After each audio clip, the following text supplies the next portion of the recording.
chose qui me rassure, c'est la lenteur. Pas la lenteur spectaculaire, pas celle qu'on revendique, la lenteur presque invisible. Marcher lentement dans mon appartement, ne pas optimiser mes gestes, ne pas aller droit au but. Je fais parfois les choses en plusieurs étapes inutiles. Je pose un objet, je reviens, je repars. Et pendant longtemps, je me jugeais pour ça. Je me disais que j'étais distraite, pas assez efficace, pas assez organisée. Aujourd'hui, je comprends autre chose. Cette lenteur, c'est mon corps qui redescend. C'est lui qui dit « On n'est plus en danger, on peut ralentir ». La deuxième chose qui me rassure, c'est la lumière. Je n'aime pas les lumières fortes le soir. Elles me fatiguent rapidement. Elles me tiennent trop éveillée. Alors chez moi, il y a toujours une lumière douce, jamais au plafond, toujours indirecte, une lampe basse, une veilleuse, parfois même juste une petite lumière posée par terre. Ce n'est pas décoratif, ce n'est pas esthétique, c'est fonctionnel pour mon système nerveux. Quand cette lumière est allumée, mon corps comprend quelque chose. Il comprend que la vigilance peut baisser. Même adulte, j'ai encore besoin de ce repère. Pas parce que j'ai peur, mais parce que mon corps associe la douceur visuelle à la sécurité.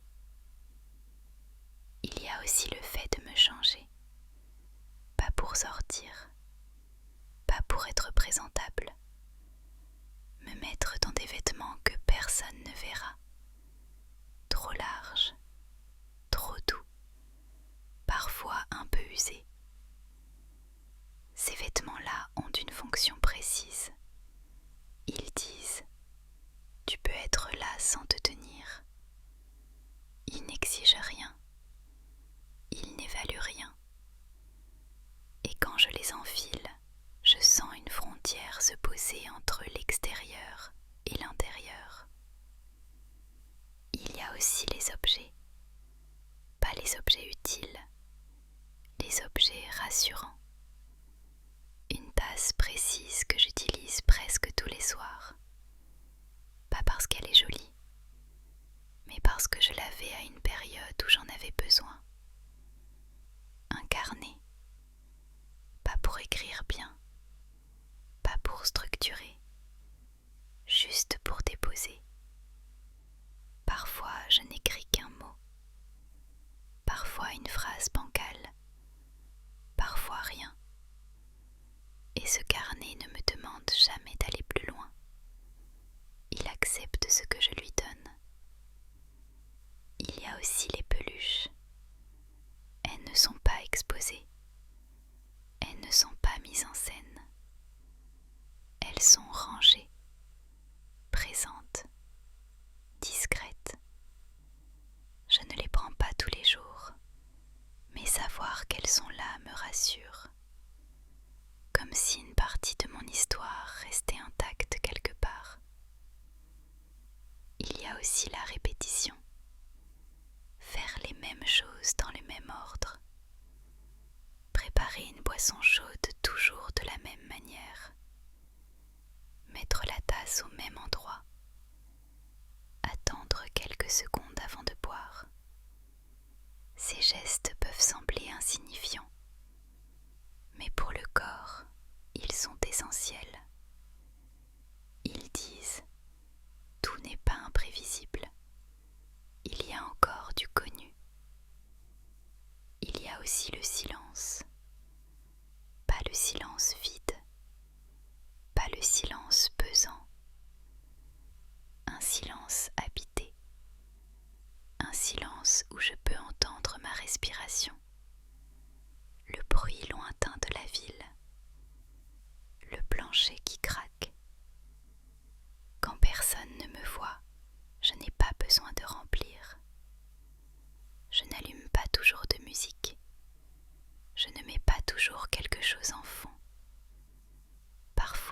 silence est ce qui me tient. Il y a aussi la nourriture. Pas des repas élaborés, pas des choses impressionnantes, des choses simples, toujours un peu les mêmes, des goûts qui me ramènent à des moments de sécurité. Je mange lentement, sans téléphone, sans distraction. Je sens la chaleur, la texture, le rythme. Et pendant ces quelques minutes, je suis entièrement là. Il y a aussi les animaux, même quand ils ne sont pas avec moi. Regarder un chien dormir, un chat s'étirer, un animal exister sans justification. Ils ne se demandent pas s'ils sont assez. Ils ne se comparent pas. Ils sont. Et ça me rappelle que moi aussi, je peux être. Il y a un geste que je fais souvent sans y penser.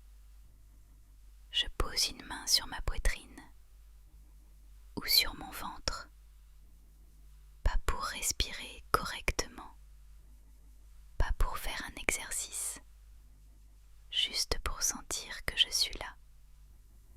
Ce geste ne règle rien, il ne calme pas tout, mais il dit « Je suis avec toi » et parfois c'est largement suffisant. Il y a aussi le fait de ne pas répondre tout de suite. Quand personne ne me voit, je m'autorise à ne pas être disponible, à laisser un message attendre, à ne pas me justifier. Ce n'est pas du rejet, ce n'est pas de la froideur. C'est une manière de préserver mon énergie, de me rappeler que je n'ai pas besoin d'être accessible pour être aimable. Il y a aussi les moments où je ne fais rien, vraiment rien. Je m'allonge, je regarde le plafond, je laisse les pensées passer. Je ne cherche pas à méditer, je ne cherche pas à optimiser. Je laisse mon corps exister sans objectif. Et pendant longtemps, je culpabilisais pour ça. Aujourd'hui, je comprends que ces moments-là sont ce qui me permet de tenir. Toutes ces choses ne sont pas impressionnantes. Elles ne feraient pas de jolies photos. Elles ne racontent rien d'héroïque. Mais elles me rassurent. Elles me rappellent que je n'ai rien à prouver quand personne ne regarde. Quand personne ne me voit, ce qui me rassure le plus, ce ne sont pas seulement des gestes ou des objets.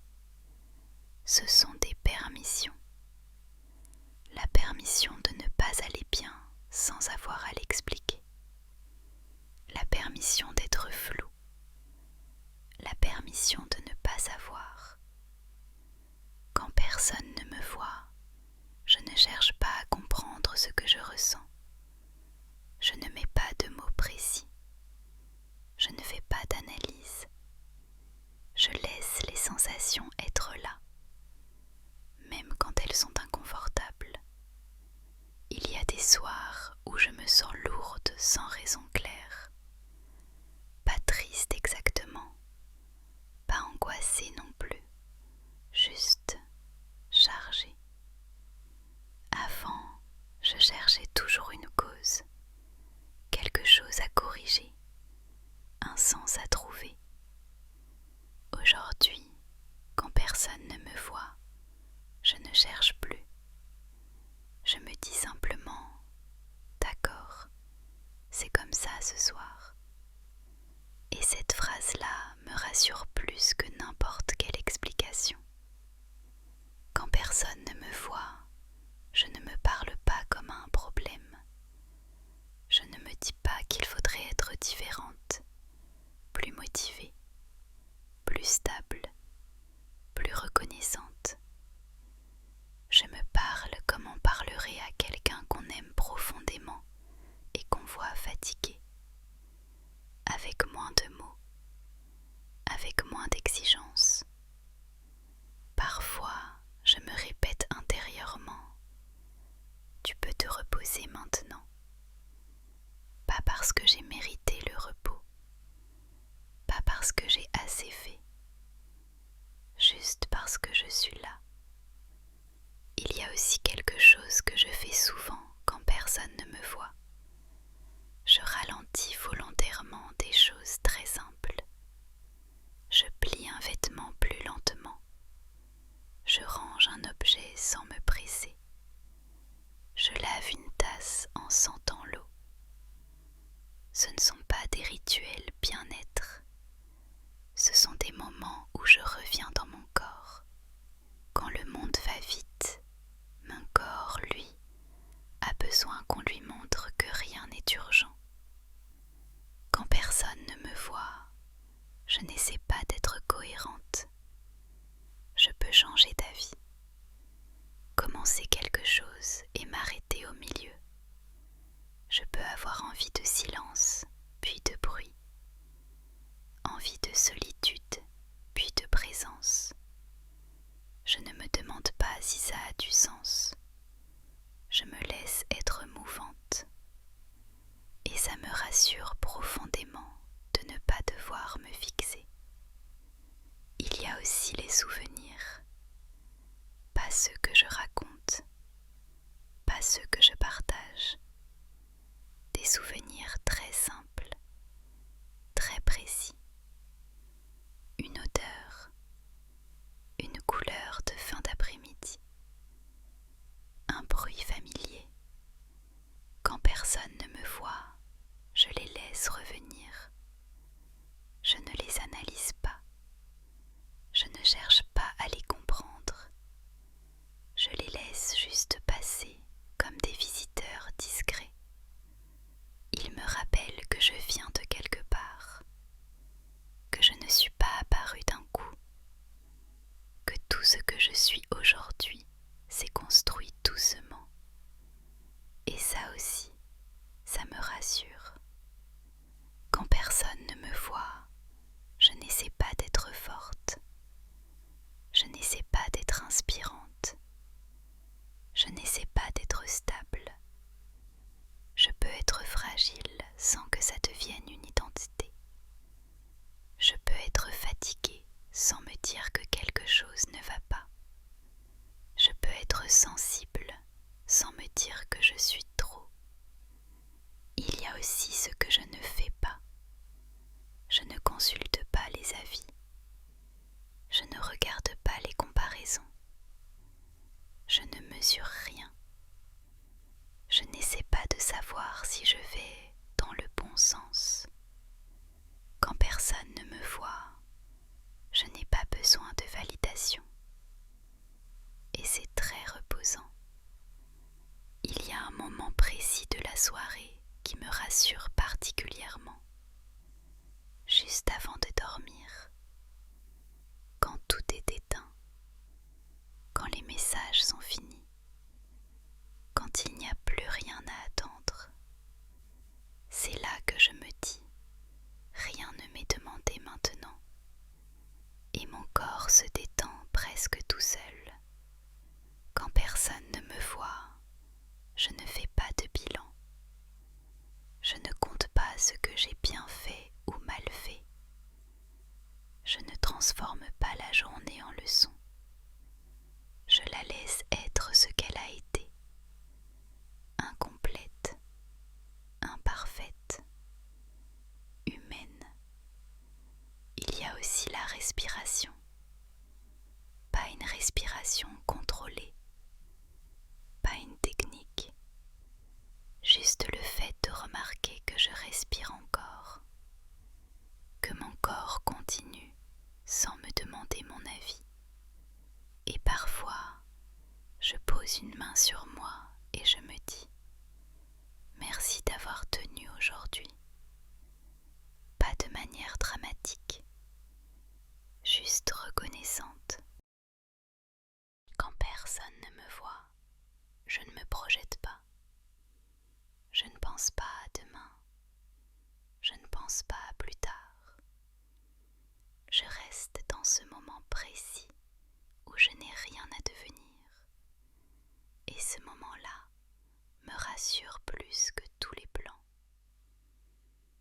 Ce que je fais quand personne ne me voit n'est pas spectaculaire. Ce n'est pas transformant. Ce n'est pas inspirant. Mais c'est ce qui me permet de rester moi, de ne pas me perdre dans ce que je montre, dans ce que je donne, dans ce que je partage. Ces petites choses, ces gestes discrets, ces silences choisis, ce sont eux qui me tiennent debout. Et peut-être que toi aussi, il y a des choses qui te rassurent quand personne ne te voit. Des choses simples, presque invisibles, pas très valorisées. Si c'est le cas, je voudrais te dire quelque chose. Tu n'as pas besoin qu'elles soient utiles. Tu n'as pas besoin qu'elles aient du sens. Si elles te rassurent, elles sont légitimes.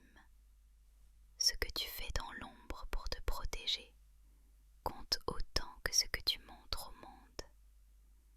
Tu n'as rien à justifier. Tu peux garder ces choses-là rien que pour toi. Elles sont précieuses parce qu'elles te permettent de rester entier.